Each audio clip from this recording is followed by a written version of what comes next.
Boa tarde a todos. Doutora, está tudo ok aqui, já iniciei a gravação.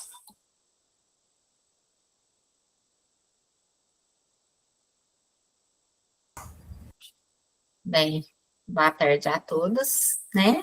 Acho que já são 2h05, podemos começar, se o Gilmar quiser fazer a abertura. Só já colocamos aí sobre a nossa jornada no mês que vem, né? No dia 8 de maio, contando com a presença de todos vocês, tá bom?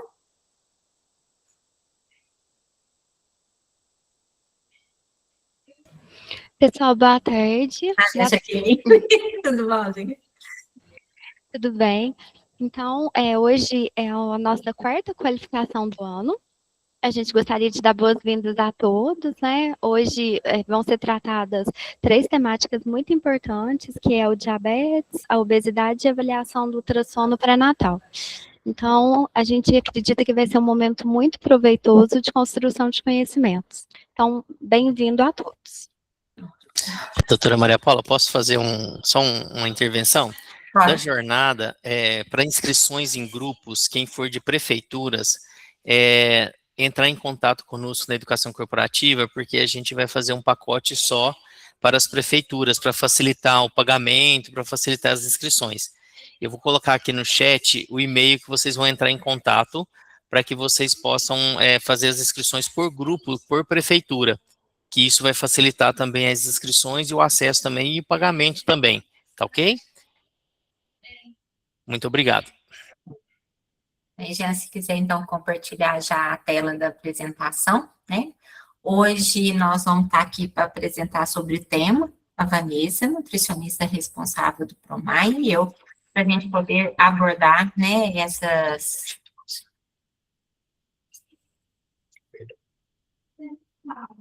Porque o que eu tinha notado é isso, era muito que a gente emitiu e eles realmente questionaram a questão da gravação do sangue. Então, eu não sei se alguma pessoa trabalhava em eles falaram, eu não realmente não sei. Se não for dessas notas que emitiu para mim, o valor que eu não é descrito.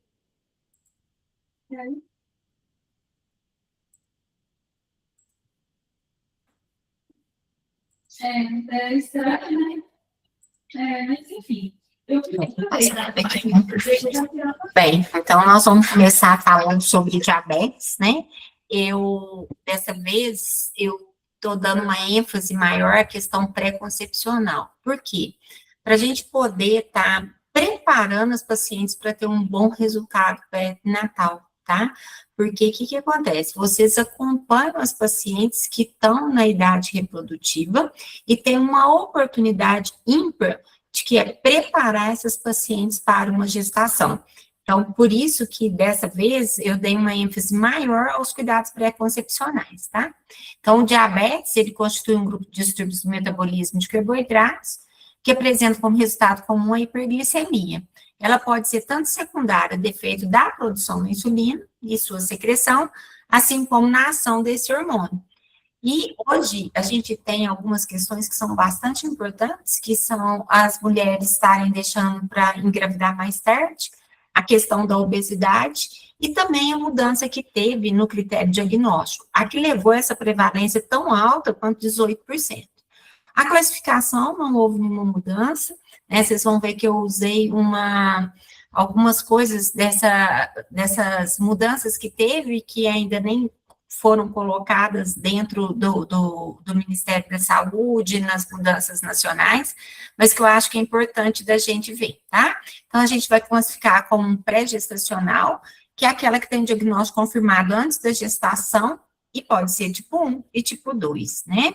Aqui, gente, uma ênfase que os pacientes tipo 1 que a gente recebe, nós devemos estar hoje aqui no PROMAI com umas 7 ou 8 pacientes tipo 1, e infelizmente muitas já têm lesão de órgão-alvo, né, assim, pacientes jovens, e que tinham um controle, que assim, elas falam assim, glicemia de jejum de 230, 250, tá tudo certo. Então, isso enfatiza mais ainda a importância da gente preparar essas pacientes para a gravidez, tá? Aquelas que têm o diabetes diagnosticado na gestação, e que elas vão atingir esses critérios estabelecidos para diagnóstico do diabetes fora da gestação. Depois, no fluxograma, isso vai ficar bem claro. são aquelas que quando a gente faz, ela já tem uma glicemia de jejum acima de 126 já na primeira avaliação que a gente faz. E o diabetes gestacional, que é aquele que é diagnosticado durante a gestação, mas que não atinge os critérios estabelecidos para o diagnóstico de fora da gestação, que são aqueles que ficam, né, com a glicemia entre 92 e 125, e também aqueles que a gente faz no momento da curva, né? A prevalência do diabetes na gravidez, ele tem aumentado em paralelo com a epidemia mundial de obesidade, isso está diretamente proporcional, né? Tanto a prevalência de diabetes pré-gestacional, tipo 1 e tipo 2, quanto o diabetes gestacional, né? O diabetes confere um risco materno e fetal significativamente maior, relacionado diretamente ao grau de hiperglicemia que essas pacientes têm, mas também quando elas têm complicações crônicas, principalmente as complicações renais, né, a gente já vai ter um resultado perinatal pior ainda, tanto do ponto de vista materno quanto fetal, tá? E as comorbidades do diabetes também vão estar acarretando essas complicações. Os riscos específicos do diabetes na gravidez, né, vão ser aborto espontâneo, anomalia fetal, pré-eclâmpsia, óbito fetal, macrosomia, hipoglicemia no período neonatal, hiperbilirrubinemia neonatal e síndrome de desconforto respiratório. Além disso, a gente sabe que a exposição à hiperglicemia intrauterina, ela aumenta os riscos de obesidade, hipertensão e diabetes tipo 2 mais tarde na vida. Então, quando a gente tem um bom controle disso na gestação atual, a gente evita que essas crianças que ainda vão nascer sejam aí possíveis adultos doentes do ponto de vista de hipertensão, diabetes e obesidade. Então, isso faz toda a diferença na vida da criança, mas também na vida do adulto futuro, né? Então, o aconselhamento pré-concepcional, ele precisa ser incorporado aos cuidados de rotina do diabetes. O planejamento familiar, ele deve ser discutido, e a gente tem que pensar em métodos contraceptivos eficazes, pensando aí nos métodos reversíveis de longa duração, serem prescritos e utilizados até que o plano de tratamento e o nível de hemoglobina glicada estejam otimizados para a gravidez.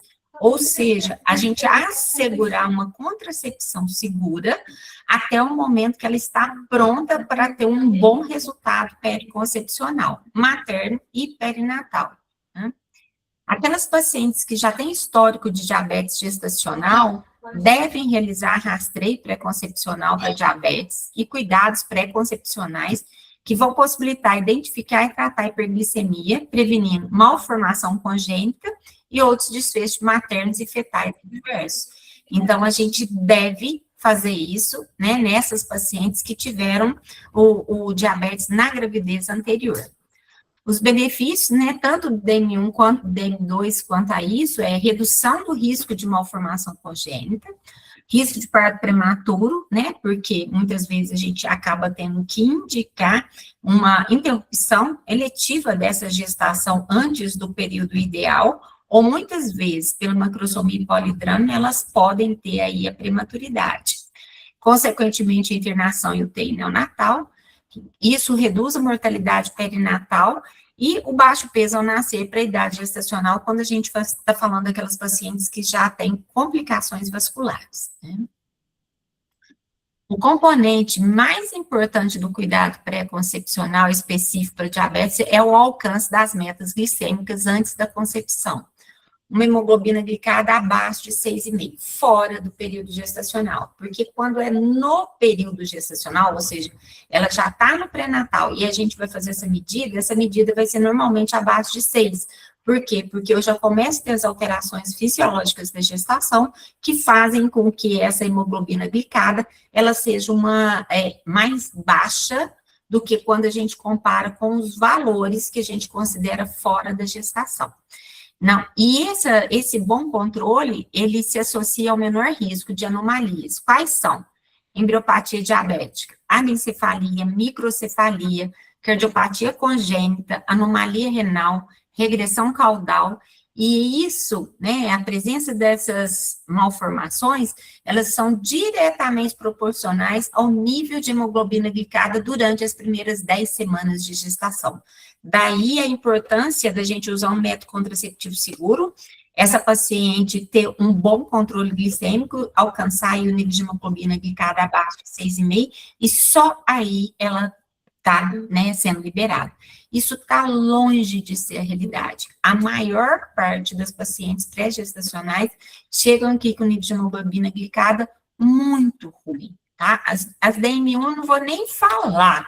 Chega assim, 11, 13, e aí, além da piora da saúde materna, ainda a gente tem essas embriopatias de uma forma muito importante. Então, rastrear a comorbidade e complicação do diabetes, incluindo orientação sobre o risco de desenvolvimento e ou progressão da retinopatia. A retinopatia, ela piora muito, né, quando a gente consegue alcançar o controle na gravidez. Da importância, né, dessas pacientes tipo 1 ou tipo 2 de longa data fazerem essa avaliação prévia e o tratamento prévio para que seja preservado essa função delas, tá? Outra coisa do pré-concepcional é que aquelas pacientes com diabetes pré-existentes, elas devem avaliar a presença de complicação microvascular, porque elas estão associadas a um risco maior de progressão da doença e desfecho adverso na gravidez, tá? Então, isso é importante. Do ponto de vista renal, a gente tem um comprometimento muito grande desse resultado, tá? Pacientes que têm histórico de DMG e planejam engravidar devem realizar o rastreio para diabetes tipo 2 ou pré-diabetes antes da concepção. Então, quando a gente dá alta numa paciente que tem diabetes gestacional, a gente orienta para a reclassificação, mas nem sempre elas fazem.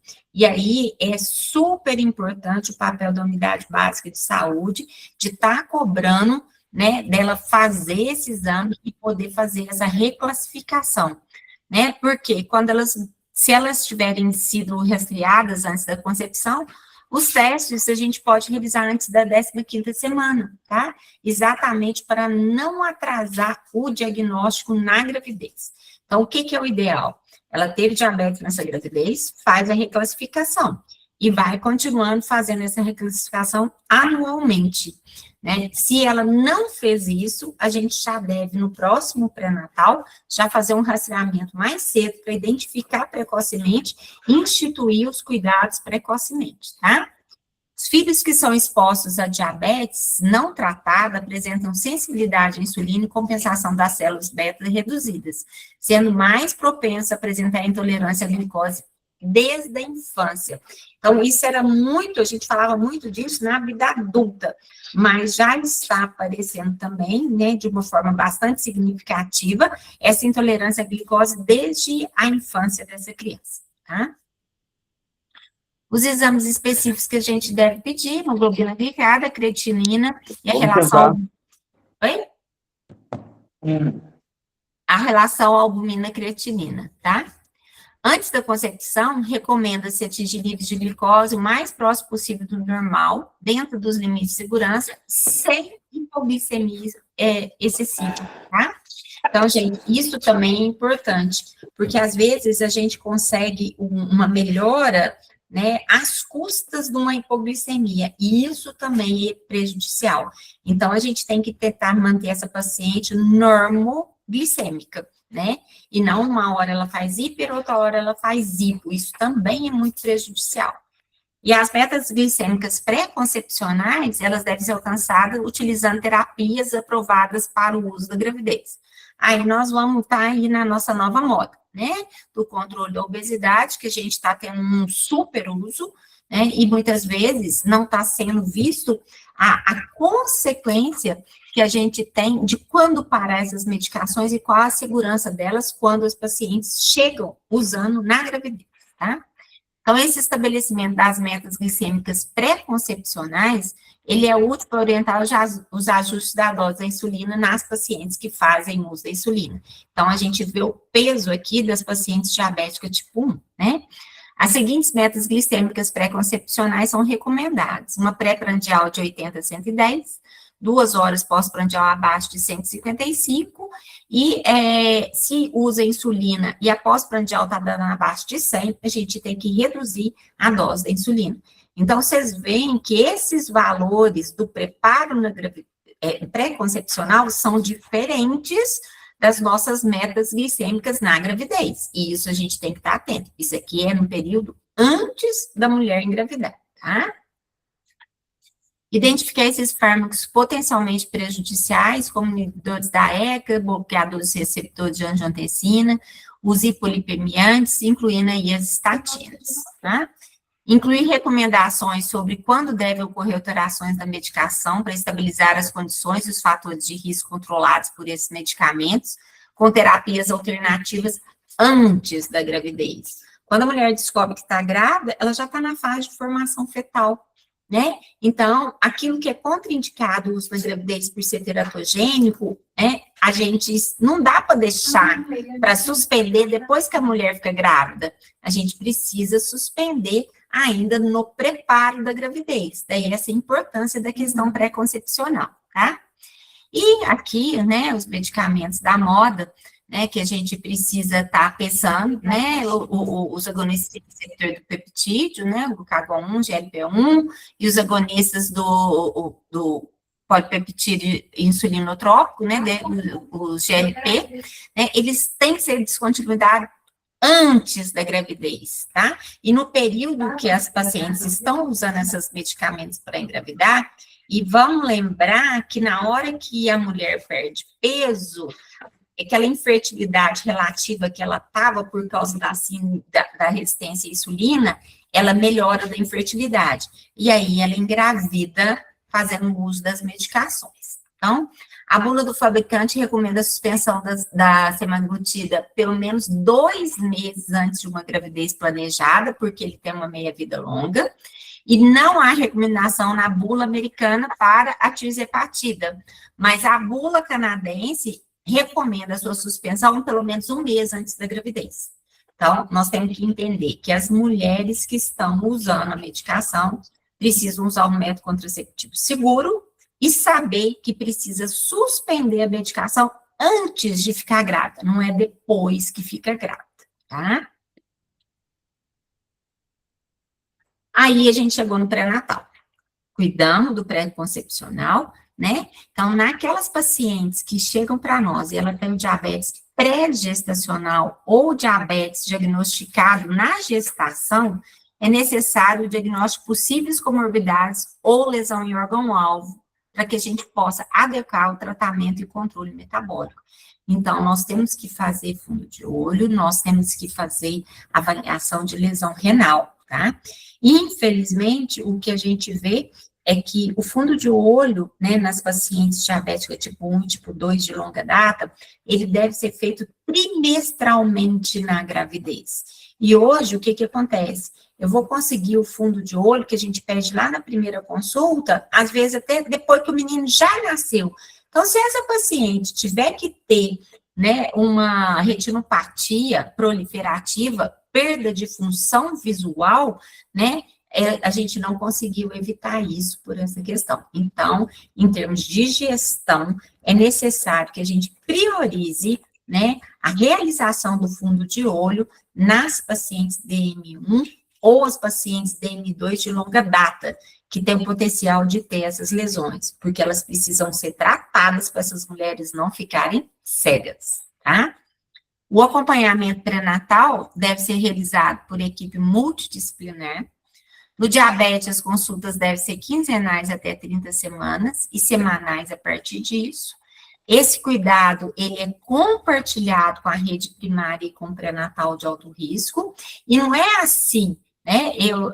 A gente tem pessoas que estão atendendo na rede primária, que eu fico super feliz quando chega aqui e fala assim, ela foi na consulta e a pessoa foi lá e modificou a dose da insulina porque estava assim. É isso que a gente quer. Compartilhado não é ir lá, olhar para a paciente e falar assim, então quando você for na consulta do alto risco, eles vão te falar tudo lá. Isso não é compartilhamento. Então, a gente precisa, né, tá aprimorando, né, esse compartilhamento para que a paciente realmente cumpra esses intervalos e a gente consiga um melhor resultado na gravidez, tá? No diabetes pré-gestacional, o intervalo entre as consultas, ele pode, às vezes, ser mais próximo, dependendo do controle da classificação. Tem paciente DM1 que até quando a gente consegue aí controlar, elas vêm semanal, né, por um período até bem prolongado, tá? A associação com a obesidade é super comum, tanto é que a obesidade é um dos responsáveis pelo aumento dessa prevalência, é um dos 3 fatores responsáveis pelo aumento da prevalência do diabetes na gravidez. Ela precisa ser abordada lá do pré-concepcional. Na verdade, gente, a obesidade, nós temos que começar a tratar disso desde a infância, né? Durante a gestação, a ingesta mínima não deve ser abaixo de 1.800 a 2.100 calorias. A Vanessa vai falar um pouco mais sobre isso, mas, gente, a responsável pela avaliação nutricional, essa nutricionista, ela não está com uma paciente na época. Gravidez, nós não queremos emagrecer essa paciente, não é hora de fazer dieta restritiva, porque se a gente faz cetose nessas pacientes, a gente causa lesão cerebral fetal. Então, assim, é preciso que a nutricionista que vai ficar responsável realmente tenha essa noção clara de que aqui a ideia é usar a dieta como uma das ferramentas, e não a única ferramenta. Se essa paciente perde peso, nós vamos ter problema na gravidez, tá? A atividade física estimulada, desde que a gente não tenha aí uma contraindicação, e a gente não indica perda de peso durante a gravidez, tá? A profilaxia de pré-eclâmpsia está indicada, né, nos diabetes tipo 1 e tipo 2, a gente deve começar ela no máximo até 16 semanas, e o ultrassom deve ser feito no primeiro e segundo trimestre, e mensalmente no terceiro trimestre, além da avaliação da vitalidade fetal que vai precisar ser feita, tá?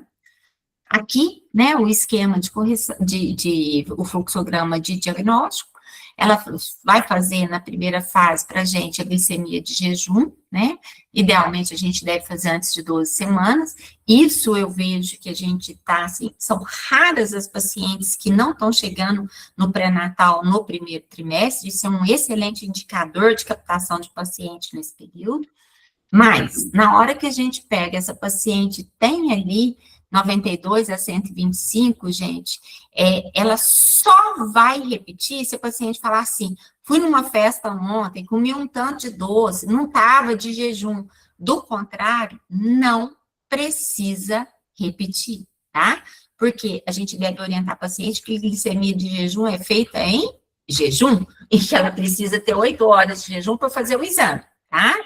E aí, se ela ficou entre 92 e 125, eu já faço naquela hora o diagnóstico de diabetes gestacional. E naquela hora, eu já oriento a paciente dos cuidados e já começo a solicitar o material para ela fazer as glicemias capilares que é necessário. Se ela fez, teve um resultado abaixo de 92 na primeira fase, né, acabou, nós vamos passar para a segunda etapa, que é a da segunda fase. Agora, se ela deu acima de 126, a gente deve repetir, porque esse diagnóstico é definitivo, tá? Então, repetir, deu entre 92 e 125, reclassifica como diabetes gestacional, e deu acima de 126, diabetes mellitus, né, pré-gestacional, diagnosticado na gravidez. Aí ela vai para alto risco, mas junto com isso, orientação de dieta e solicitar os insumos para ela já começar. Não é para falar aquele negócio assim, quando chegar no alto risco, eles vão te explicar tudo. Não, não é isso. Na hora que eu abrir o exame, eu já tenho que fazer essa primeira etapa. Isso aí não é para ser deixado para depois, porque esse tempo que eu perco de controle, ele é péssimo, né, para o resultado perinatal, tá? Agora, aquela paciente que deu abaixo de 92 e foi normal, eu vou recomendar, né, o GPD com 24 a 28 semanas. 24 a 28 é 24 a 28. Ah, não vou fazer com 17 para adiantar, porque o exame vai vir normal. Aí eu falo que tá tudo bem e essa paciente vai ficar sem o diagnóstico. Então, fazer a conta de quando que é para ser feito, acostumar a fazer isso para paciente, tá? Calcular mesmo, né, nesse período de fazer. Se a glicemia de jejum for maior ou igual a 92, 1 hora maior ou igual a 180, 2 horas 153, um único valor é diabetes gestacional, eu vou falar, encaminhar para o alto risco, depois de fazer orientação de dieta, atividade física e já começar a fazer as medidas de glicemia de jejum, 1 hora depois do almoço, 2 horas depois do lanche, 1 hora depois da janta, tá? Agora, se por um acaso essa glicemia de jejum der maior do que 126 ou no 2 horas der maior do que 200, nesse momento, mesmo que tardio, né, 24 a 28 semanas, eu vou falar que essa paciente tem diabetes mellitus pré-gestacional diagnosticado na gravidez, tá? Então, esse é o que a gente precisa entender. Não tem nada de difícil, mas a gente precisa fazer as coisas no tempo certo e depois tá fazendo essas condutas, tá? Depois que eu faço o diagnóstico, eu tenho que começar a orientar para que a gente consiga esse bom controle. Orientação da dieta, da atividade física, solicitar os insumos e acompanhamento compartilhado com pré-natal de alto risco, certo?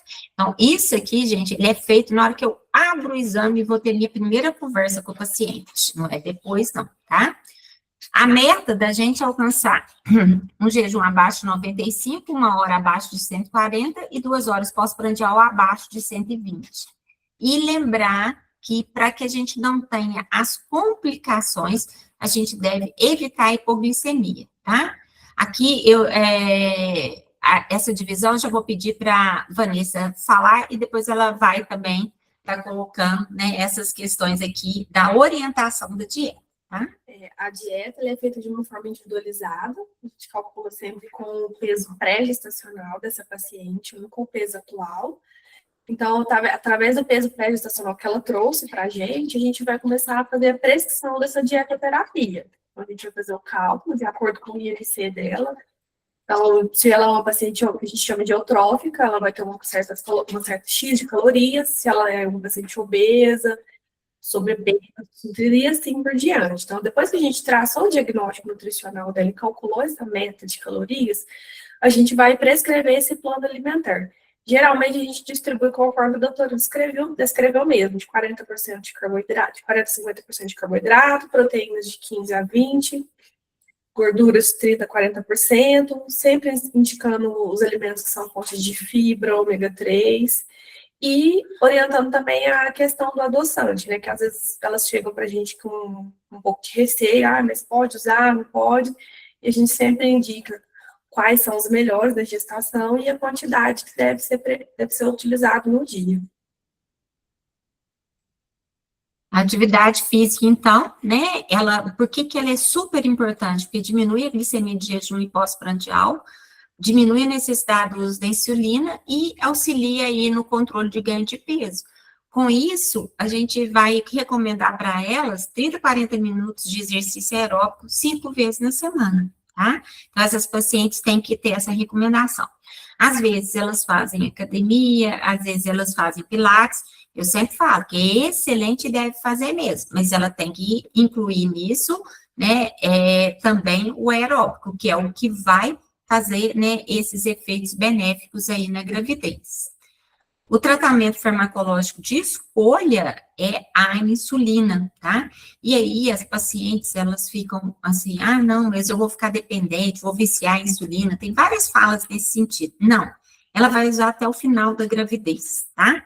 Então, é a droga de escolha, é o padrão ouro, ela não atravessa a placenta, então ela pode ficar despreocupada em relação a isso. Qualquer medicamento oral atravessa a placenta e a gente não sabe a longo prazo os efeitos na criança, tá? E ela não é teratogênica. Então, a gente primeiro vai passar a questão da segurança para elas. E quando que a gente vai indicar? Quando ela está fazendo a dieta, atividade física e não alcança as metas glicêmicas, ou quando eu já tenho sinal de hiperinsulinemia fetal, uma circunferência abdominal no ultrassom acima do percentil 75, ou peso fetal estimado acima do percentil 90. Então, nessas condições, a gente não vai deixar para depois, para poder estar falando com ela, não. A gente já vai fazer neste mesmo momento, tá? Não dá para perder tempo. Então, na primeira consulta, a gente já orienta essa paciente da importância dela se empenhar e de se envolver no tratamento, que é a parte de alimentação e atividade física só depende dela, porque depois, gente, Às vezes, na hora que a gente fala assim, então vou prescrever insulina, ela pega e fala assim pra gente, mas eu não tô fazendo tudo direitinho, não. Sinto muito, né? Porque a gente já tem a repercussão. Eu, inclusive, gosto de fazer uma analogia com elas, que eu falo assim, se eu considerar um adulto de 90 anos e uma gravidez de 9 meses, 10 anos da vida do adulto é 1 mês de uma criança. Então, assim, não dá para a gente perder tempo. Então, na primeira consulta, a gente tem que orientar muito essa paciente quanto aos riscos, para ela poder, né, querer fazer esse cuidado. Porque se ela não entender isso, ela não vai aderir ao tratamento, tá? A interrupção da gravidez com 39 a 40 semanas, via obstétrica, 38 a 39 por via obstétrica, quando a gente usa a insulina, e um diabetes mal controlado, sem ou com uso de insulina 37, 38, e aí a gente vai considerar, levando em consideração o risco materno e o peso fetal estimado, tá? A reclassificação pós-parto, né, vai se dar 6 semanas após o parto, e aí, né, a gente vai classificar ela como normal, intolerante ou diabética, e todos os cuidados. E essa mulher que teve diabetes na gestação, ela mantém esse risco. Então, elas têm que ser rastreadas de pelo menos a cada 3 anos. Ideal, anualmente, tá? Então, essas pacientes precisam fazer, né, a curva sempre, tá? Porque elas mantêm o risco. E quanto mais cedo faz o diagnóstico, maior a chance dessa paciente não complicar, né, para ela como uma doença crônica. 10% delas ficam diabéticas já nessa classificação, e acima de 40% em 20 anos, e quando elas engravidam de novo, até 50% tem uma recorrência do diabetes gestacional. Então, aqui só um roteiro, né, sobre o que a gente faz: verificar histórico de diabetes prévia à gestação, avaliar a glicemia, se ela está normal, se ela é uma diabetes gestacional ou pré-gestacional, orientar a dieta, atividade física, solicitar a glicemia e caminhar o pré-natal de alto risco, acompanhar com o pré-natal compartilhado entre o OBS e pré-natal de alto risco, verificar controle glicêmico e ganho de peso. É aqui que a gente vê muita discordância, viu, gente? A paciente chega para você com um desenho lindinho lá, e aí um ganho de peso completamente desproporcional. É lógico que essa hora que a hemoglobina glicada acaba tendo importância para a gente. Lembrando que a hemoglobina glicada no pré-natal, o tempo de validade dela é diferente de fora da gravidez, que é de 3 meses, aqui é de 1 mês, tá? Verificar sinais de macrosomia ou polidrama e acompanhar pré-natal e definir a idade gestacional. Se não tem o diagnóstico de diabetes nos exames de primeira fase, o GPD entre 24 e 28. Não é para fazer antes da hora, porque a curva foi desenhada para essa idade gestacional. Fora disso, o que pode acontecer é que a gente fala para a paciente que ela não tem diabetes, na verdade ela tem. A gente faz o diagnóstico, tá? E aqui, né, a Vanessa vai voltar a estar falando um pouco sobre essas questões dessa orientação, né, da nutrição. O tratamento da parte nutricional inclui as orientações nutricionais, mas esse plano alimentar é prescrito de forma individualizada. Então, a gente avalia realmente o peso atual com o peso pré-gestacional e faz essa prescrição desse plano alimentar. A gente orienta o ganho de peso de acordo com o estado nutricional que essa gestante se encontra, né? A gente faz uma análise entre o pré e o atual, que geralmente corresponde ao mesmo. Se a paciente é eutrófica, ela continua eutrófica. Se a paciente é obesa, ela vai dar continuidade na obesidade. A gente avalia também a questão dos hábitos alimentares, a gente sempre solicita fazer um recordatório de 1 semana, de 2 semanas, para avaliar mesmo como que é o consumo dessa paciente em casa, e até mesmo para a gente comparar o que foi prescrito com o que a paciente está alimentando. E eu gosto muito de trazer essa comparação para elas por escrito, porque fica bem visual. Então, elas veem que realmente, opa, foi prescrito X e eu estou fazendo Y. Então, uma forma que a gente consegue desenhar mesmo para elas como que deve ser.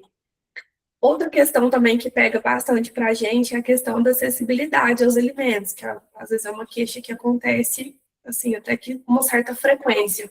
Nesse caso, eu puxo até um gancho aí para o serviço social, porque a gente já encaminha essa paciente para lá para a assistente social reavaliar a questão de benefício que essa gestante vai receber, se ela vai receber tem possibilidade de receber alguma ajuda de custo, alguma cesta básica desse tipo.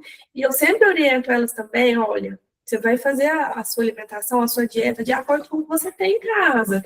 Se hoje na sua casa você tem arroz, feijão e salada, é o que você vai comer. Então, assim, não precisa ir além do que está prescrito. Eu sempre falo que o que está prescrito é apenas um norte, mas ela vai basear de acordo com o que eu escrevi para ela, com o que ela tem em casa. E a gente também sempre incentiva a prática de atividade física. Claro, se não houver restrição, elas sempre me perguntam, né, que elas acham que a gente sabe um pouco dessa parte, mas eu sempre oriento elas, olha, se você não tiver restrição médica, cabe aí uma pessoa do parte do educador físico, alguém um profissional desse nível para poder te orientar. E também monitorar o controle glicêmico, né, através das medidas que elas trazem para a gente, né, e a gente vai mediando e ajustando esse plano alimentar de acordo com esse controle que elas trazem para a gente. Agora nós vamos passar para o BC. Vocês preferem abrir agora no meio ou deixar para o final? Como que vocês acham? Se quiser, Priscila levantou aqui a mão, às vezes já pode até fazer uma pergunta, depois a gente passa para o tema de obesidade, talvez fique melhor. Certo. Boa tarde, Maria Paula.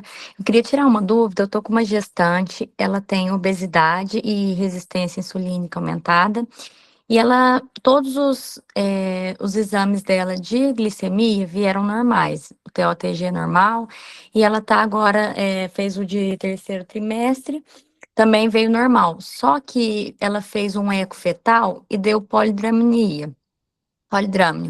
E aí ela está também acompanhando a Atenas e solicitaram um controle glicêmico para ela. No controle glicêmico, todas as glicemias estão dando alteradas. Eu queria saber se eu sigo esse mesmo valor, o jejum até 95, 1 hora até 140, porque assim, as de jejum dela tá dando 117, 123.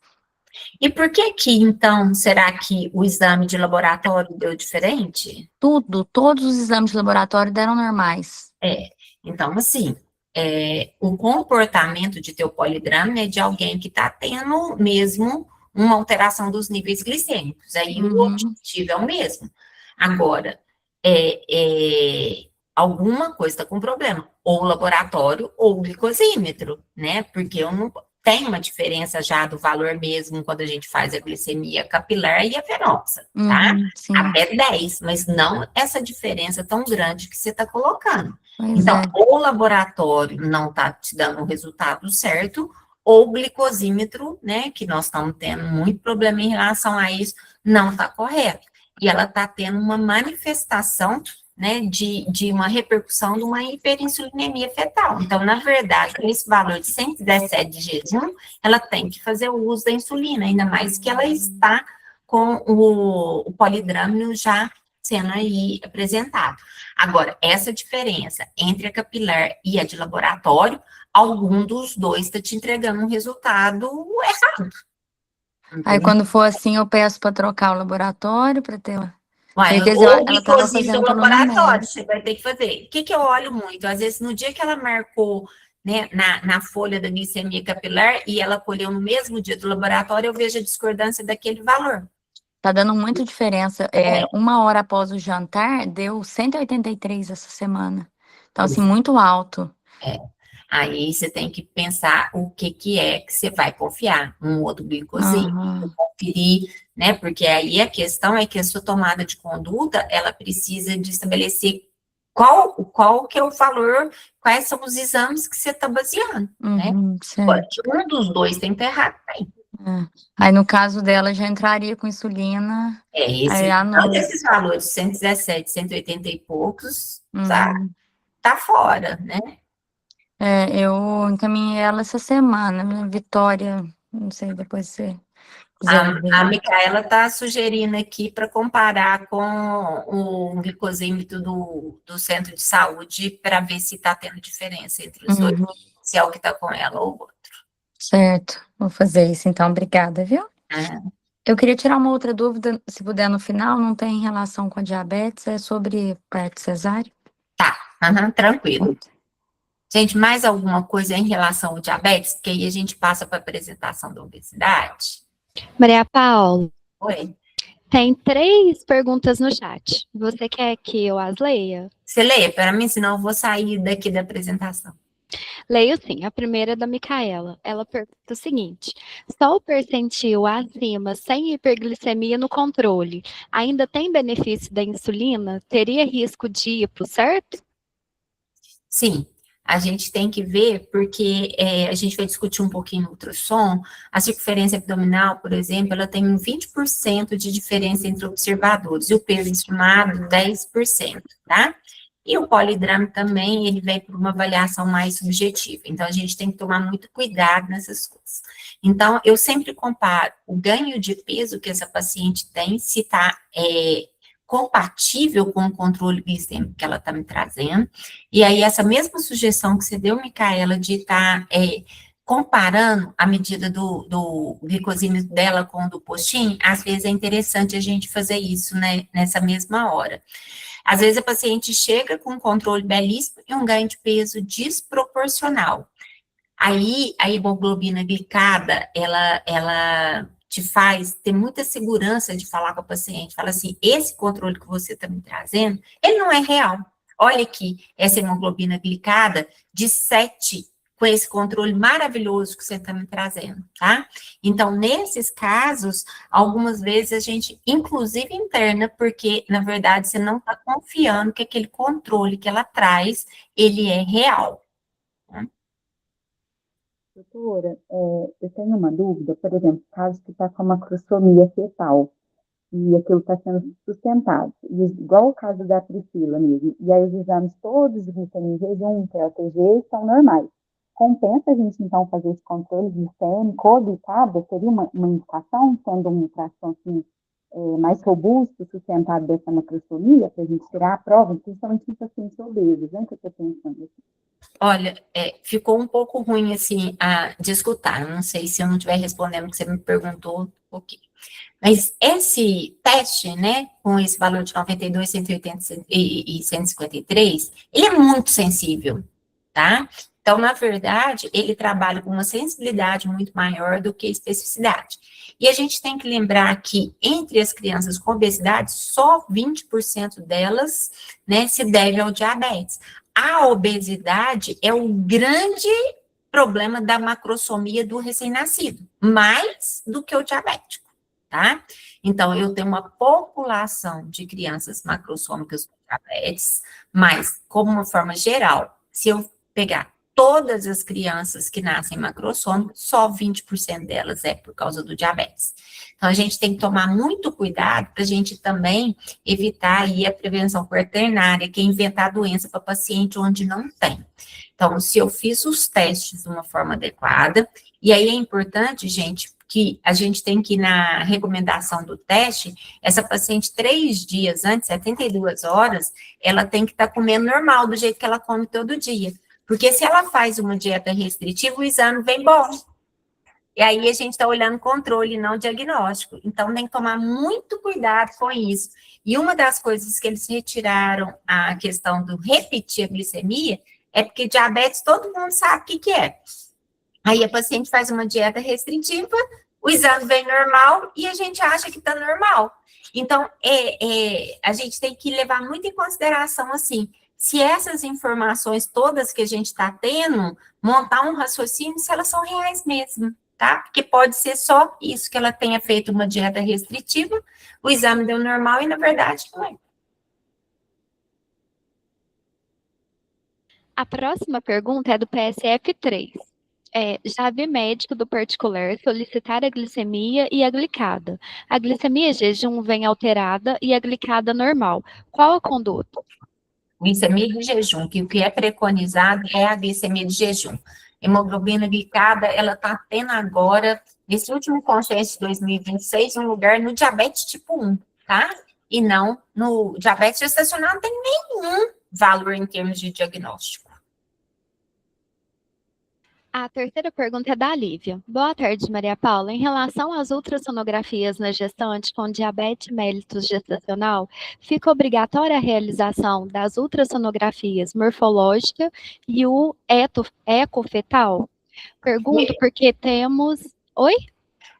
É porque a última parte é do ultrassom. Aí eu acho que eu vou deixar para comentar isso no ultrassom. Ah, não, certinho, então. Bem, então vamos passar para aqui para a obesidade, né? Então, as doenças crônicas não transmissíveis são um dos maiores problemas de saúde pública e a obesidade, hoje, ela é extremamente importante dentro dessa classificação. Ela está associada ao desenvolvimento e à exacerbação de diversas patologias. Antes, a gente considerava a obesidade sempre uma comorbidade. Hoje, não. Ela está na classificação das doenças crônicas, né? Ela mudou isso, tal a importância que está tendo, né, na questão da mortalidade, morbidade da vida adulta, principalmente. A maior parte dessas doenças está relacionada com a ação do tecido adiposo, como um órgão endócrino, né, uma vez que os adipócitos secretam diversas substâncias que atuam no metabolismo e controle de vários sistemas. Então, né, a obesidade mudou disso quando a gente começou a considerar ela como um órgão, né, e eleva o risco gestacional, materno e perinatal. Na gestação, ela é definida como um IMC acima de 30, né? É o IMC que a gente fala pré-gestacional, então por isso é importante a gente avaliar sempre o peso pré e o atual. Classificado também como um desequilíbrio entre a alimentação e o gasto calórico. Então, o gasto calórico é menor do que a ingestão. E ela é caracterizada com o aumento do número e tamanho das células adiposas no organismo, certo? Então, aquela famosa que a gente visualiza mesmo, tá? Ela é um alerta para o aumento dos riscos e complicações tanto para a mãe quanto para o bebê. E esse peso ele deve ser rigorosamente controlado. A gente indica, de acordo com as novas curvas de ganho de peso, entre 5 a 7,2 quilos, falando da gestação total de 40 semanas. E sempre orientando esse ganho de peso a partir de 28 semanas, porque na hora que você pega a curva, ela realmente, o gráfico começa a subir a partir de 28. Então, eu sempre oriento. Primeiro, segundo trimestre, vamos trabalhar para manter o peso que ela já tem. A partir de 28, a gente vai ganhando devagarzinho para ficar perto ali em torno dos 5 quilos. Porque a gente sempre orienta o limite mínimo. Isso, eu acho que é super importante, gente, da gente lembrar que antes a gente pedir avaliação da nutrição só no diabetes. A gente precisa também de fazer essa avaliação na obesidade, tá? Porque obesidade não mais como uma comorbidade, mas como uma doença que sozinha tem uma classificação e suas repercussões, tá? Aqui nós vamos falar um pouquinho das complicações maternas de parto, né? Então, ela aumenta o risco de aborto, né?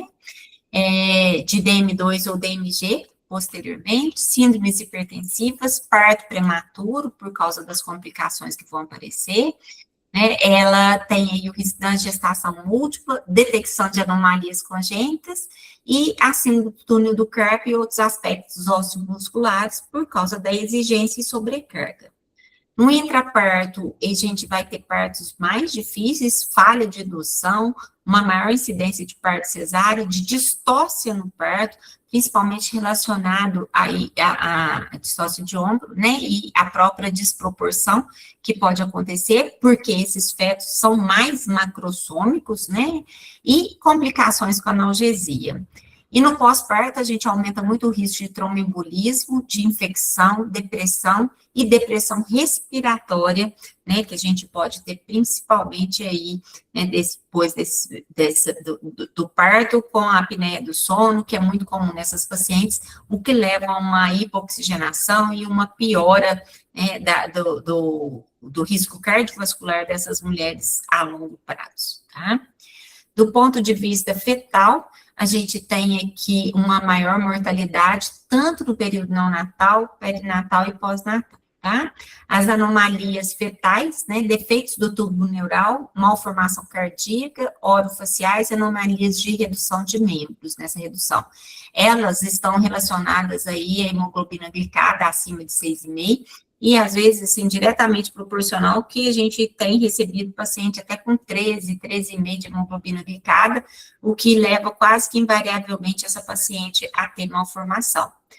Parto prematuro, por causa das complicações gestacionais, né, pelo próprio diabetes, macrosomia, polidrama, trabalho de parto prematuro, ou associação com as síndromes hipertensivas.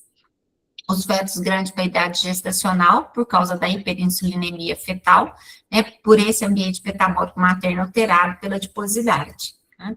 Distócia de ombro, né, mais comum nos fetos GIS, não exclusiva, mas mais comum neles.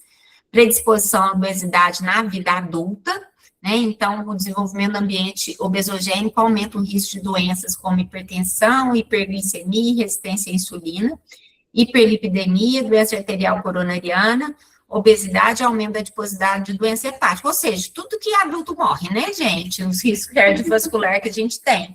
Então, quando a gente tem um trabalho com obesidade, nós estamos trabalhando com a própria pessoa, mas com a prole dela também e a longo prazo, tá? Comprometimento do neurodesenvolvimento, comprometimento cognitivo, transtorno do espectro do autismo, transtorno de déficit de atenção e hiperatividade, ansiedade, depressão, esquizofrenia, transtornos alimentares, além da paralisia cerebral. E a asma, né, você tem uma meta-análise de estudos observacionais que vê uma associação entre obesidade materna na gravidez e risco de asma e sibilância na prova, mas, assim, é um número muito baixo, mas está sinalizando aí para a gente essa possibilidade de uma complicação, né, já dessa criança.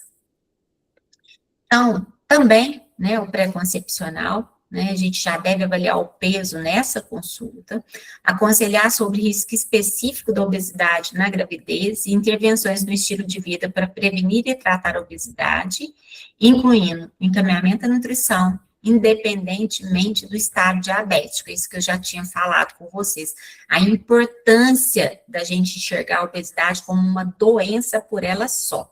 Né? Para a estratégia que inclui farmacoterapia, a gente deve recomendar sobre quantas alterações da medicação devem ocorrer antes da gravidez, ou seja, né, não adianta só passar o tratamento medicamentoso, essa paciente também tem que ter uma avaliação, né, de contracepção segura, para que ela possa suspender antes da gravidez, e uma coisa que era para ser boa, a gente não piorar esse resultado.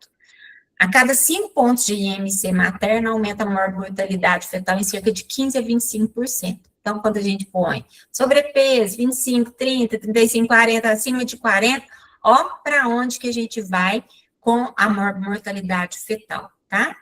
E o IMC, que indica o acompanhamento conjunto, né, e compartilhado com a rede básica, é o IMC de 40. Eu tenho recebido, né, e aí, claro, que eu acabo negando, né, IMC acima de 30 é um fator de risco na gravidez, mas não é indicativo para acompanhamento no pré-natal de alto risco. Para o pré-natal de alto risco é quando tem o IMC acima de 40, tá? Falando um pouquinho das recomendações, né, da parte nutricional, então, deve ser realizadas essas orientações nutricionais, de novo, de forma individualizada, com a prescrição desse plano alimentar também calculado de acordo com o peso pré-gestacional que essa gestante se encontrava antes de engravidar. Nos casos que são gestantes obesas e diabéticas, então, o plano alimentar ele deve tratar as duas questões, tanto o diabetes gestacional, ele vai ter alimentos indicados para o diabetes gestacional, com as calorias já ajustadas para essa gestante que vai manter o peso inicialmente, ganhar no máximo aí os 5 quilos que a gente sempre orienta, mas no final dessa gestação. Avaliar os hábitos alimentares dessa gestante é muito importante, porque hábito alimentar é uma coisa muito ingestada, que às vezes o paciente já carrega desde criança, desde a infância, tem muita questão também do alimento como parte afetiva, que é os almoços em família, o passeio à tarde para tomar sorvete, então é uma coisa muito delicada, a gente até pede a ajuda da psicologia para explicar para essa gestante que agora é um momento delicado, mas também existem estratégias que a gente pode traçar aí para que essa gestante tenha aí uma alimentação de forma prazerosa, sem precisar ficar privando ela de muita coisa.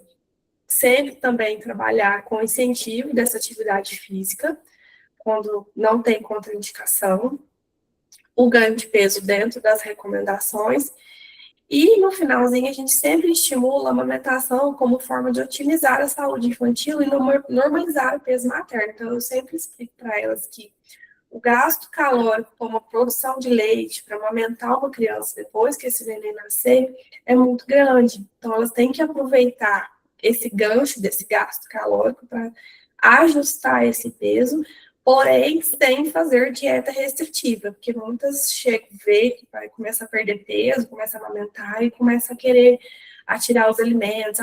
Se eu cortar o arroz, se eu cortar tal coisa, eu sempre explico para elas que não é necessário, não é o momento, né, na verdade, de fazer essa restrição, certo?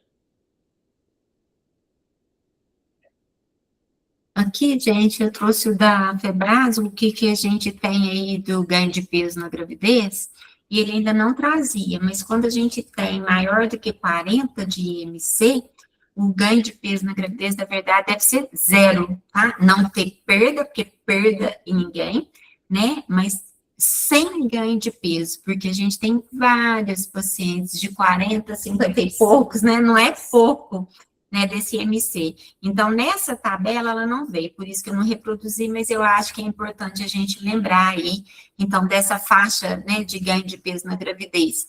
E também você pega uma paciente de baixo peso e fica falando para ela que ela tem que ganhar 7 quilos. Não, uma paciente de baixo peso, ela tem que ganhar aí uns 12 quilos na gravidez, de 10 a 12 quilos, tá? Então, o IMC pré-gestacional, ele define qual que é o ganho que a gente vai ter.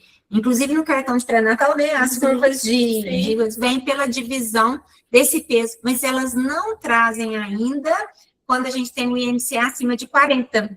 E nesse caso, é importante que a gente não tenha nenhum ganho de peso, tá? E a curva que a gente utiliza, né, eu utilizo bastante como forma de ferramenta, até mesmo para ilustrar para elas como que deve ser feito esse ganho de peso. A curva, ela vem nessas cadernetas, essa versão mais nova tem todas as curvas, né? Você vai utilizar de acordo com o IMC pré-gestacional dessa paciente, no caso aí, a gente está utilizando a obesidade, e a gente vai fazendo a marcação conforme a semana gestacional que ela tá e o ganho de peso que ela teve. E aí a gente vai mostrando para ela, olha, essa curva tá um pouquinho acima, ou tá abaixo, ou tá dentro. É uma forma da gente ilustrar para elas como que deve ser esse ganho de peso. Os principais desafios que a gente encontra nesse período. A paciente não acredita, né, que a dietoterapia, que a alimentação faz parte desse tratamento no pré-natal.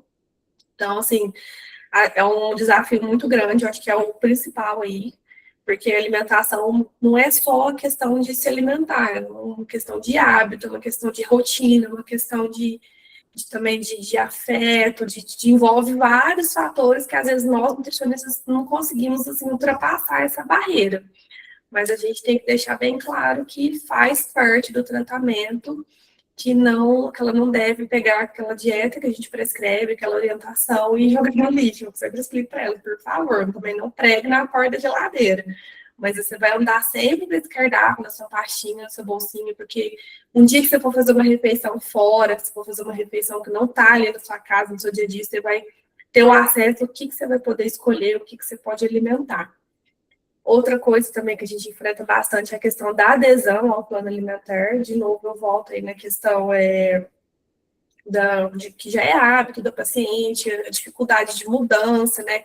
A dificuldade, às vezes, até mesmo da aceitação da questão da obesidade, a dificuldade de aquisição de alimentos, os hábitos alimentares dessa paciente que já existia antes. Então, às vezes, aquela gestante, aquela paciente está acostumada a comer aquele determinado alimento desde a infância. E como que você muda isso numa vida adulta, ainda mais numa fase de gestação, que é onde as papilas gustativas estão muito ali aguçadas, os sabores estão muito intensos, tudo fica mais saboroso, então, tudo fica mais gostoso. Então é muito difícil a gente estar entrando ali naquele meio.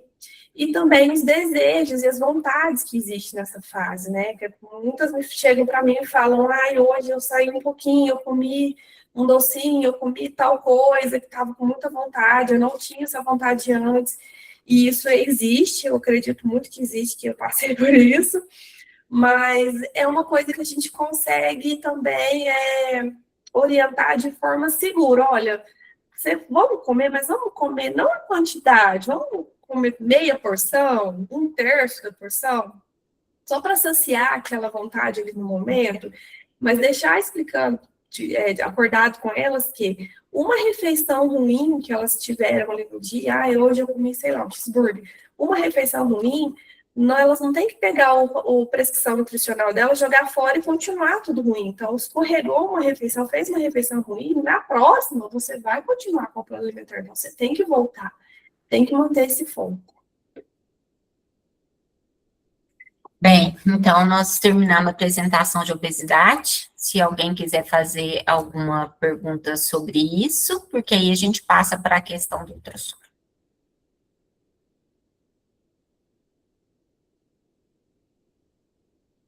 Bem, então vamos lá, né? No ultrassom, primeiro, não existe um consenso sobre o número ideal de exames durante o pré-natal.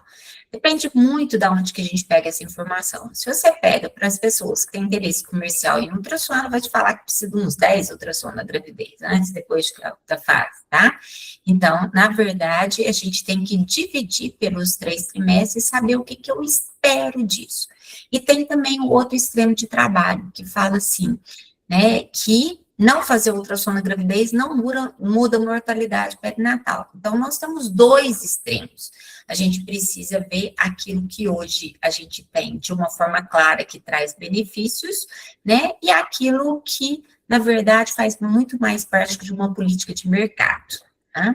Então, no primeiro trimestre, o objetivo é confirmar a idade gestacional, porque vocês veem, eu já falei isso muitas vezes, faz todas as apresentações, tudo o que a gente faz na obstetrícia, ele é baseado na idade gestacional, então essa não é uma dúvida que a gente possa ter. Então, peguei o primeiro ultrassom, vou confirmar se eu vou acompanhar essa paciente pela cronologia ou pelo ultrassom, tá? Depois, a gente tem o ultrassom morfológico de primeiro trimestre, que quando é possível, é excelente de ser feito, né? A gente já consegue pensar mais em prognóstico, diminuir aí dessa paciente em relação aos riscos das aneuploidias. E temos que faz toda a diferença em resultado, pensando que as síndromes hipertensivas são a principal causa de mortalidade materna, agora fica entre ela e as hemorragias, né, mas hoje, né, no Brasil a gente está atendendo aí mais para síndromes hipertensivas, e aí o Doppler de uterina, ele vai ser utilizado para a gente poder saber se a gente tem que fazer profilaxia da pré-eclâmpsia.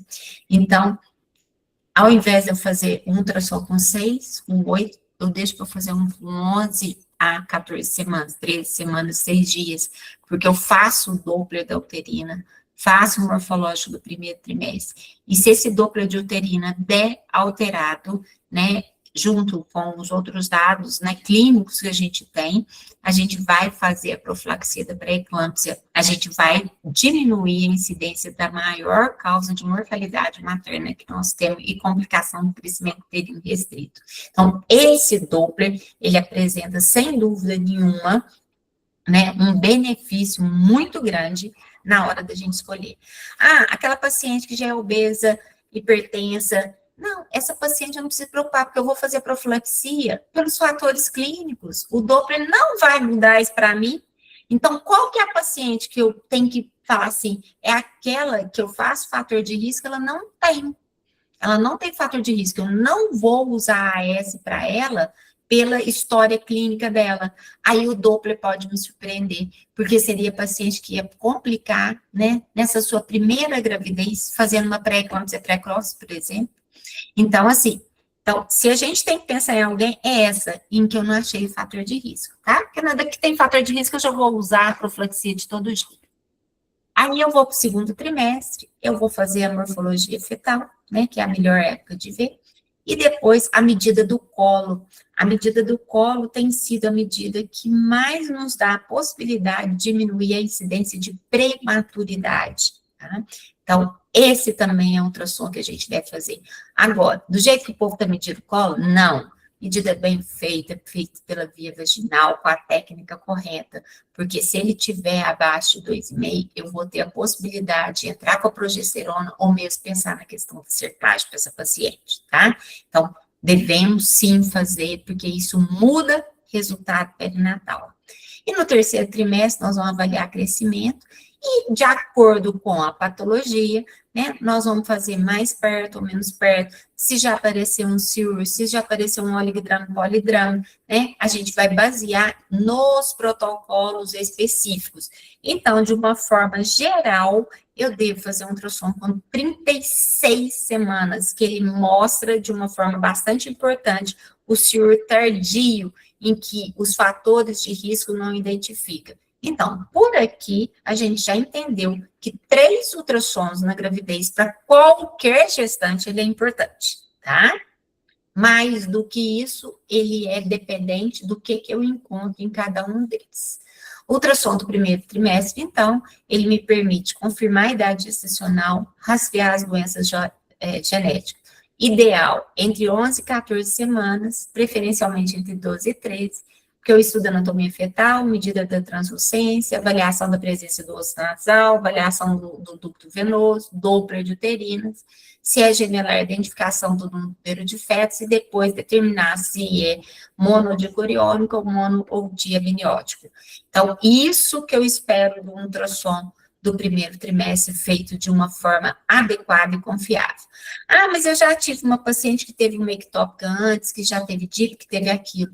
Eu tenho que ver se essa paciente tem ectópica. Então, essa paciente tem um benefício enorme de fazer um ultrassom com 6 a 7 semanas, em que eu já vejo o dado, tá? Então, para vocês verem que nem tudo é igual para todo mundo. Isso aqui é o que todas as gestantes, independente de qualquer risco, devem fazer pelo menos isso. Esse aí é o morfológico? Específicas que a gente pode ter que modificar, tá? Do segundo trimestre, eu vou avaliar essa morfologia fetal, tá? Hoje é que ficou muito isso, parece que não olha o feto quando é um ultrassom simples, mas teoricamente, né, deveria se fazer uma avaliação geral desse feto, mas é lógico que o ultrassom morfológico ele vai ver com muito mais presteza e a gente vai conseguir identificar que também não é em 100%, é em 80% mais ou menos que eu vejo. Ou seja, quando o ultrassom morfológico ele não vê nenhuma alteração, não quer dizer com 100% de certeza que essa criança não tem nenhuma alteração, tá? Ele vai ser revisado a partir de 18 semanas de gestação, mas o ideal é entre 22 e 24. Se eu faço muito precoce, gente, o sistema nervoso central vai ficar para trás. Aí começa aquele negócio de mercado. Ah, eu fiz um, mas aí eu preciso repetir depois, né? Tudo que é em saúde, a gente tem que pensar quando que eu consigo, porque se eu consigo diminuir o custo individual, eu consigo oferecer para mais pessoas aquilo que todo mundo precisa receber. Então, essa conta em termos de saúde pública, ela é extremamente importante. Porque pode fazer 10 ultrassons, mas aí a outra pessoa não vai receber nenhum, né? Então, a gente tem que pensar na custo-efetividade que a gente faz. Então, de uma forma ideal, entre 22 e 24 semanas, porque eu já consigo ver também o sistema nervoso central. Ele estuda detalhadamente a anatomia fetal, avalia já o crescimento. Agora, a gente está uma moda de falar em macrossômica e SIUR com esse ultrassom de 22 a 24. Assim, de verdade, você tem o Doppler de uterina certo, você tem o peso, assim, uma pequena variação. Então, é ficar enfiando na cabeça da gestante uma série de inseguranças que não existem. É lógico, se eu tenho ultrassom que o menino está com 22 semanas e o ultrassom está dando 18, é óbvio que eu estou com um problema sério na mão. Ah, não, mas está dando 21. Não, gente, sabe? Então, assim, a gente precisa, às vezes, parar de apavorar as gestantes e fazer que o momento da gravidez seja um momento de extrema atenção para elas, tá? E com esse negócio de venda de tudo hoje, isso está muito comum, as pessoas apavorarem as outras para poder fazer com que ela faça um número muito maior, absurdo de exames, sobrecarregando ou a própria pessoa ou o serviço público, tá? Avaliar, então, os marcadores de risco fetal. Então, mais ou menos 80% só das anomalias são visíveis, nem todas são. Medida do colo, aqui, gente, isso faz toda a diferença. avaliar a gemelaridade, volume do líquido amniótico e a localização. Isso a gente tem que começar a chamar muita atenção, que o excitante cesárea desnecessária que a gente tem, vem mesmo as necessárias, né? O número de cesáreas anteriores, a gente sabe que isso faz toda a diferença no risco de acretismo placentário e placenta prévia, tá? Então, o principal fator de risco para acretismo placentário é o quê? Ter cesárea anterior. Então, a gente deve sinalizar para o ultrassonografista que tem uma cesárea anterior. E quando essa placenta é na parede anterior, tem que olhar sinal de acretismo placentário.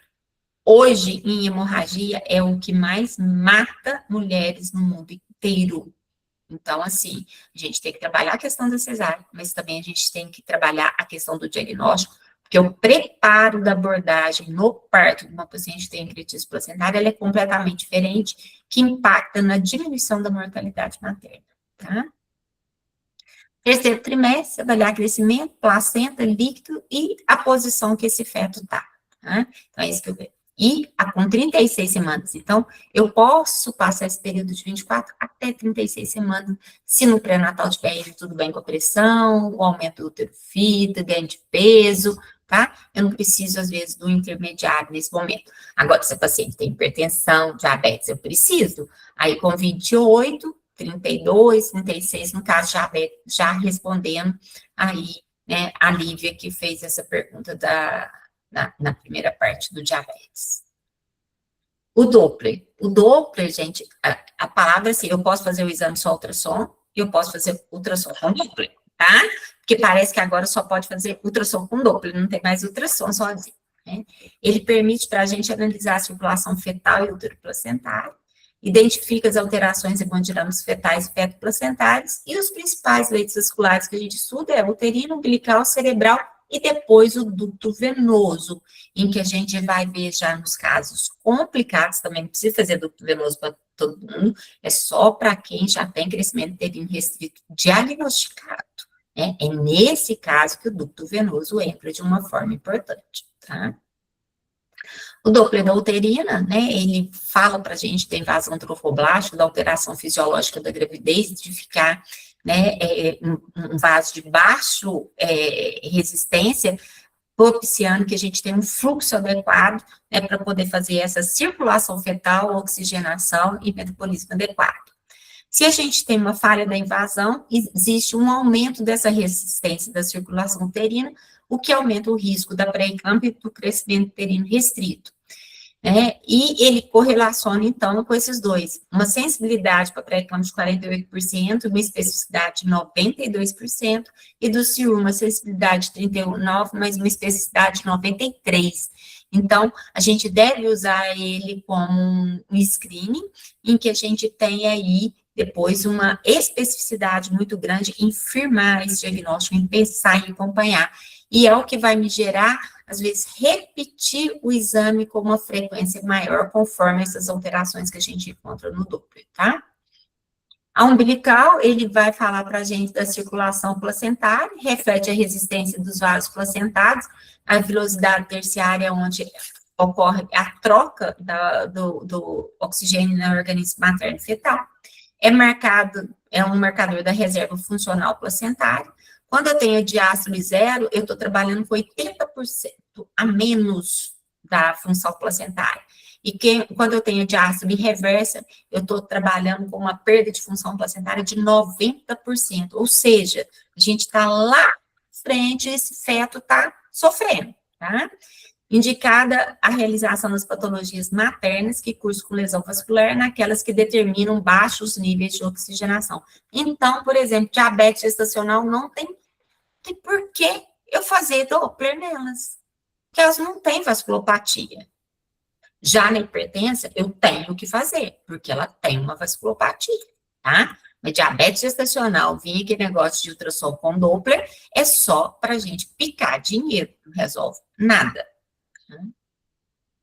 A cerebral média, né, o feto que faz essa restrição crônica de fluido, aumenta o fluxo sanguíneo cerebral, cardíaco e adrenal, e para de mandar para o rim, intestino, pâncreas, extremidades. É isso que a gente chama de centralização do fluxo fetal.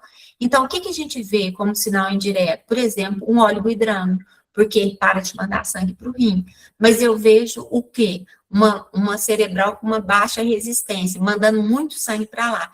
Então, esse feto, além de não estar recebendo vis pela umbilical, ele ainda está mandando mais sangue para a cerebral. Ou seja, esse feto já está usando os fatores de compensação para manter sua condição cardiovascular, tá? Então, eu avalio essa vasodilatação cerebral compensatória e a relação cérebro-placentária é melhor do que a relação umbilico-cerebral, é só uma conta, né? Ele mostra aí pra gente uma diferença maior, principalmente no ciro tardio, tá? O ducto venoso, né, ele vai falar para a gente dos casos mais graves em que eu já tenho um acometimento da função cardíaca, ou seja, ele ainda está pior do que aquele diástole zero e fluxo reverso lá. Comunicação entre as veias umbilical e a cava inferior, ele é um fio de pressão que recebe 50% do fluxo da veia umbilical e impede o fluxo retrógrado da veia cava inferior para a veia umbilical durante a contração atrial. Isso aí é o caminho que o sangue faz. Então, o sangue que passa pelo ducto venoso, ele é separado, ele é extremamente rico em oxigênio. E aí ele chega direto no átrio direito. Depois ele passa pelo forame oval e vai para a aorta antes do ducto arterioso. E ele garante o aporte de oxigênio para o polo cefálico miocárdico, ou seja, ele já vai para a área em que esse feto precisa mais de sangue. Então, quando eu tenho uma alteração do ducto venoso, o que eu estou falando? Eu estou falando que esse coração já não está funcionando bem, que essa restrição de crescimento já está levando a um prejuízo de oxigenação e da função cardíaca desse feto, tá? Com o agravamento da hipóxia, inicia o quadro de falência do coração pelo aumento da pós-carga cardíaca, por causa dessa vasoconstrição que o feto faz, né, para poder priorizar as áreas que são importantes. A capacidade do ducto venoso conter o fluxo retrógrado durante a contração, configurando a falha do mecanismo de compensação fetal.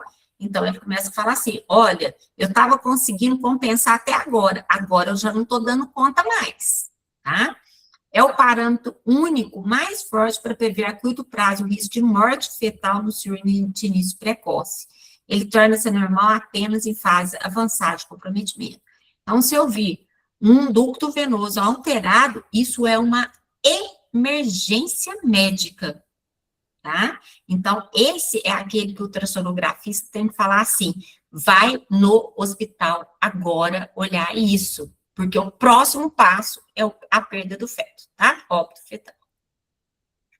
Ausência de onda A ou onda A reversa estão associados com risco de mortalidade de 40% a 100%. Esse parâmetro é considerado suficiente para recomendar o parto em qualquer idade gestacional depois que faz o corticoide.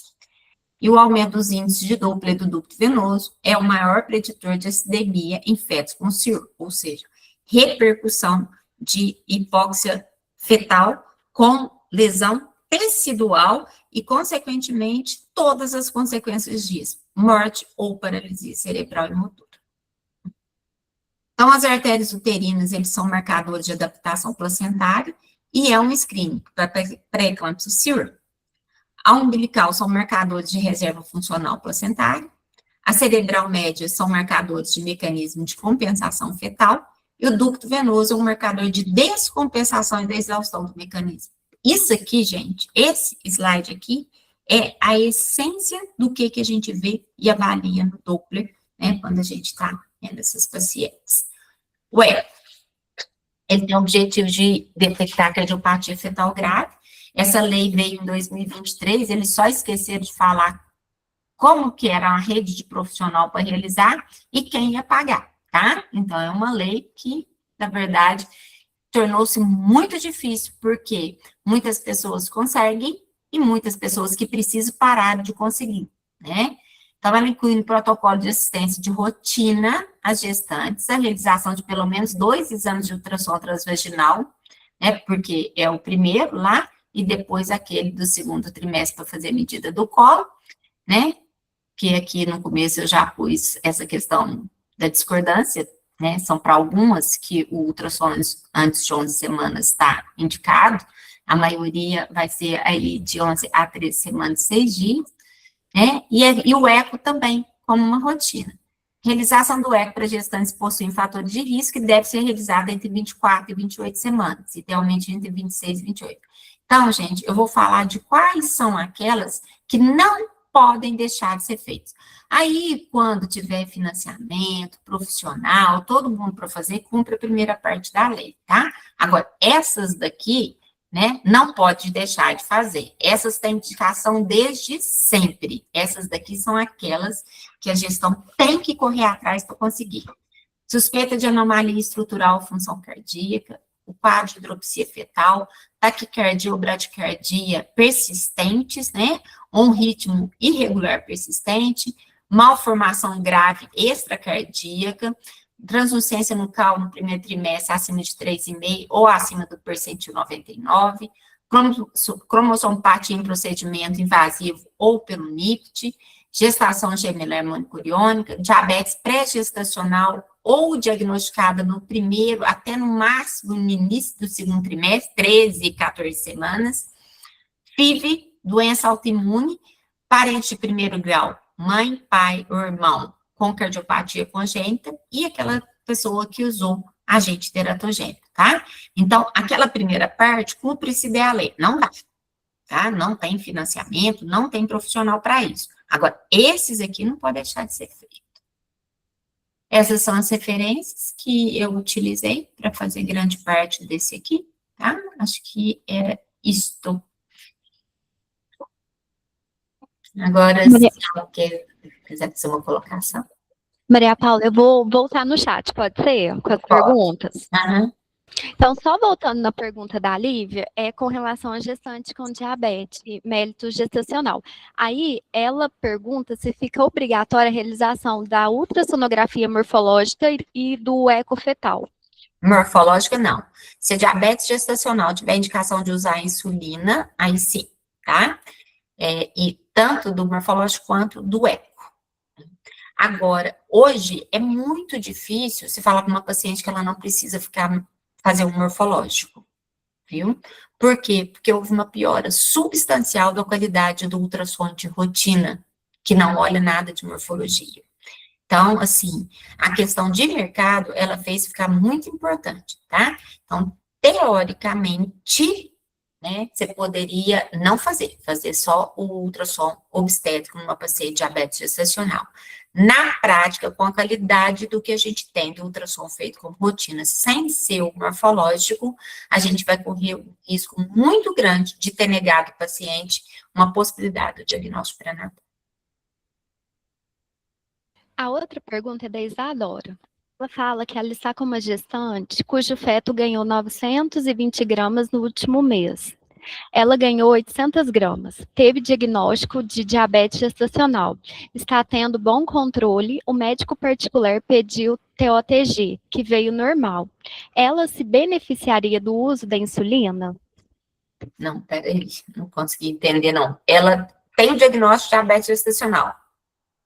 Ela fala que ela está com uma gestante, que o feto ganhou 920 gramas no último mês. Ela ganhou 800 gramas. Teve diagnóstico de diabetes gestacional, está tendo bom controle. O médico particular pediu TOTG, que veio normal. Ela se beneficiaria do uso da insulina? Primeiro, ela tem diagnóstico da MG. Ela não vai fazer TOTG. É contraindicado fazer TOTG. Por quê? TOTG é para fazer diagnóstico. Se eu já tenho diagnóstico, não vou fazer. E aí, esse ganho de peso, a gente tem que olhar na tabela a curva de crescimento desse feto, mas é muito peso para o menino, né? Então, acredito que ele está tendo aí um caminho para uma macrosomia. Então, acho que ela não tem bom controle, não. Pode olhar essa paciente que você vê ganho de peso dela e você vê hemoglobina glicada. Porque se ela está fazendo o caminho da macrosomia, ela não tem bom controle. Agora, a curva, pelo amor de Deus, paciente que já tem diagnóstico de diabetes, não vai fazer curva. Eu vou fazer uma sobrecarga para essa paciente. E por que pode dar normal? Porque ela está fazendo a dieta. Eu vou ter uma curva que é um falso negativo.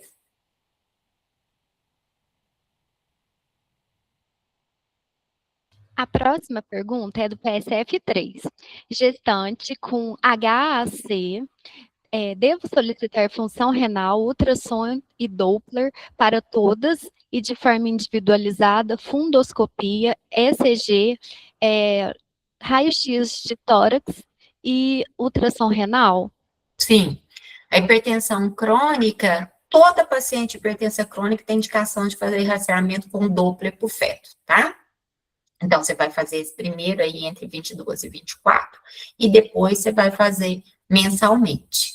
E se for uma hipertensão crônica grave de longa data, aí você vai fazer essa complementação da função renal, raio-x, eletro. A outra pergunta. Sobre a glicada, que o valor de referência para gestantes é diferente, é um mês a validade do exame?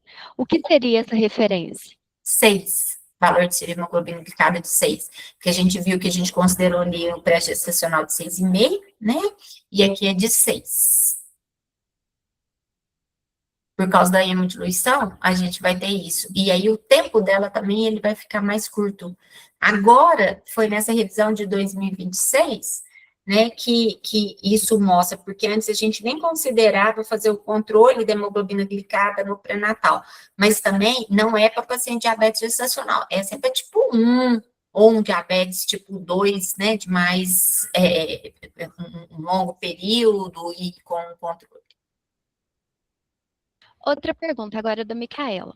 Se uma ultrassonografia está com dados macrossômicos, qual seria o intervalo mais coerente para repetirmos esse exame, né, essa ultrassonografia, e confirmarmos? Ou não teria indicação formal?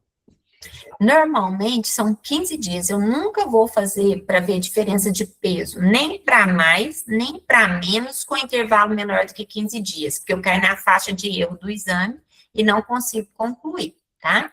Então, é pelo menos 15 dias.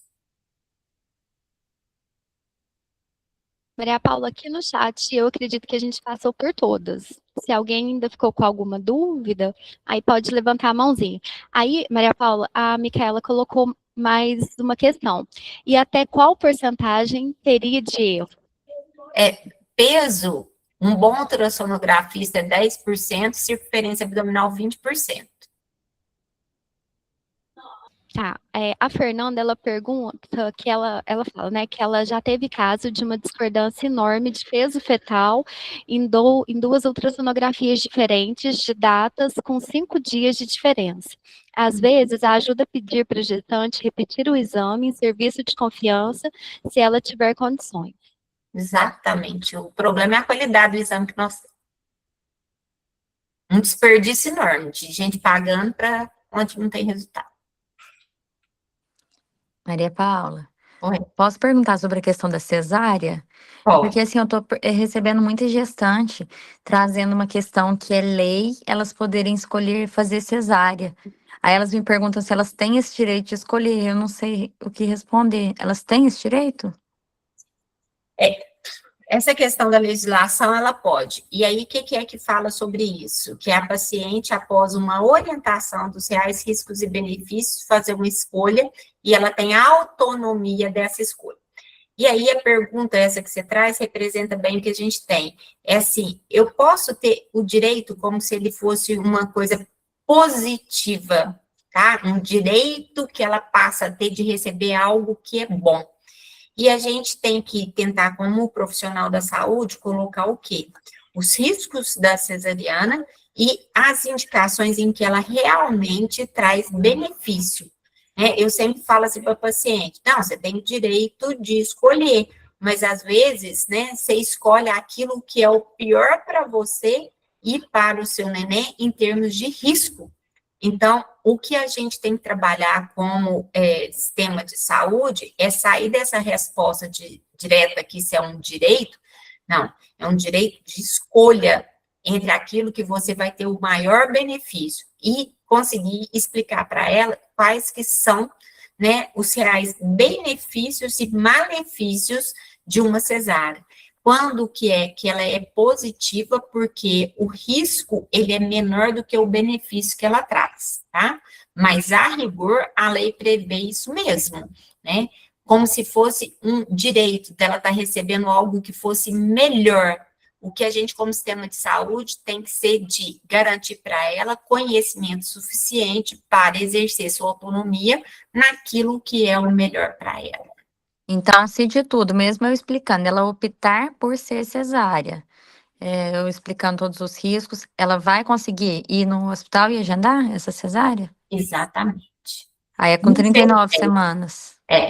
Ela vem por volta de 36 para fazer o agendamento, a cesárea eletiva sem nenhuma indicação clínica, ela só pode ser feita a partir de 39 semanas. Aí eu encaminho ela para a Santa Casa com 36 para ela fazer esse agendamento, é isso? Isso, ele é planejado. Ah, certo. E ela perguntou também, a mesma gestante, por sinal, se ela tem o direito de conseguir pelo SUS o ecofetal.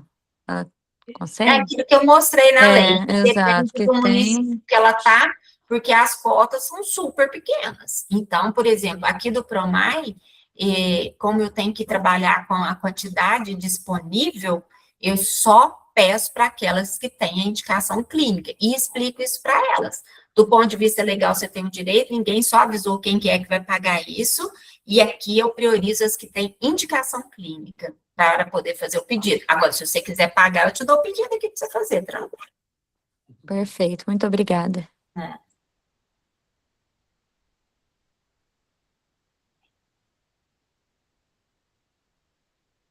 Bem, se não tiver mais nenhum ponto, né? Esse ano nós fizemos, assim, cabeu muita coisa em cada apresentação, né, Jaqueline? Tá ficando grande as apresentações, mas tá ótimo. Acho que se não tiver mais alguma pergunta, a gente pode encerrar. Maria Paula, apareceu uma pergunta aqui no chat. A pergunta para a gestão. Eu acredito que seja para a gestão municipal, né? Sobre o ecofetal. Aos casos indicados, se o município conseguiria pedir via atenção primária ou se seria somente para o pré-natal de alto risco? Ixi, se eu não sei te responder, não. Então, Micaela, eu acredito que deva ser uma pergunta assim para a gestão municipal, né, do seu município, se eles estão, né, cobrindo a questão do ecofetal pela atenção primária. No pré-natal de alto risco, Maria Paula, quando essa gestante ela tem o compartilhamento do cuidado, aí no PROMAI faz o ecofetal, tem essa a gente solicita, mas a cota não cobre a demanda. Tá? Então, nem todas as pacientes conseguem, não. Tem algumas que a gente explica a importância e muitas vezes, infelizmente, elas têm que correr atrás. Não dá. A cota que tem não cobre a demanda toda. Aí, Micaela, com relação à atenção primária, se você, por favor, puder entrar em contato com a coordenação, né, da atenção primária do seu município para estar verificando essa questão da solicitação do ecofetal via atenção primária, se tem essa possibilidade, questão de cota.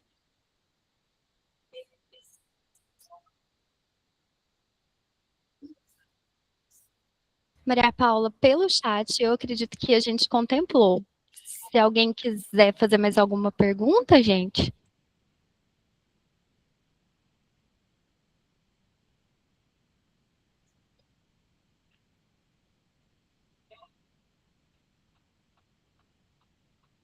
Tem algum canal de WhatsApp que a gente possa tirar dúvida? Que teve uma vez que a gente fez uma reunião e chegaram a montar um grupo de WhatsApp, só que não foi para frente. Não tem não, né? Não. Certo. Obrigada.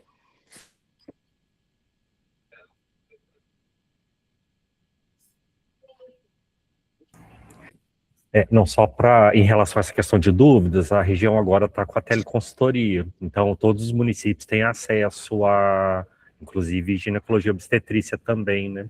Então, se algum profissional ainda não estiver acessando, pode entrar em contato com a gestão municipal, que tem as orientações. É um canal rápido e bem eficiente também. Tá?